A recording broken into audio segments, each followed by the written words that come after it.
Oui, Monsieur le maire, il s'agit à nouveau de services publics. Le gouvernement a annoncé dans le cadre du comité d'action publique 2022 une réorganisation des réseaux territoriaux du ministère de l'Action et des Comptes publics.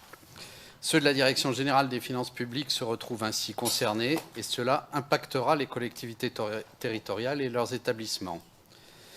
De la révision générale des politiques publiques à CAP 2022, la suppression des emplois et la casse de la fonction publique se poursuivent. Aucun de nos services publics n'est épargné. L'administration des finances publiques, reconnue pour ses compétences et la probité de ses fonctionnaires, est centrale pour le budget de l'État et des collectivités locales. Alors que la fraude fiscale dépasse les 100 milliards d'euros par an, le gouvernement met en œuvre une nouvelle phase de destruction de cette grande administration. Aux 40 000 emplois déjà supprimés et un quart des trésoreries déjà fermées, ce sont 25 000 emplois supplémentaires menacés de suppression d'ici 2022. En Isère, en 10 ans, un quart des trésoreries ont été fermées, l'équivalent du nombre d'agents travaillant au Centre des finances publiques de Grenoble, soit 500 emplois.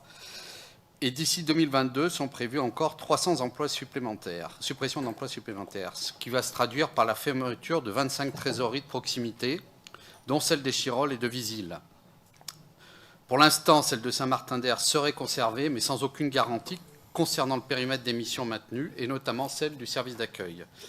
La suppression des trésoreries de proximité entraînera inévitablement une augmentation de la charge de travail des trésoreries restantes, et notamment du centre de Grenoble, et la dégradation d'un service auquel nous sommes attachés et qui répond à des besoins essentiels pour nos services et nos administrés. La proximité, vous le savez, est une condition de l'égalité d'accès de nos concitoyens aux services publics. Plutôt que de concentrer, il faut rapprocher l'ensemble des services publics, trésorerie, bureau de poste, centre de l'assurance maladie, de tous les habitants.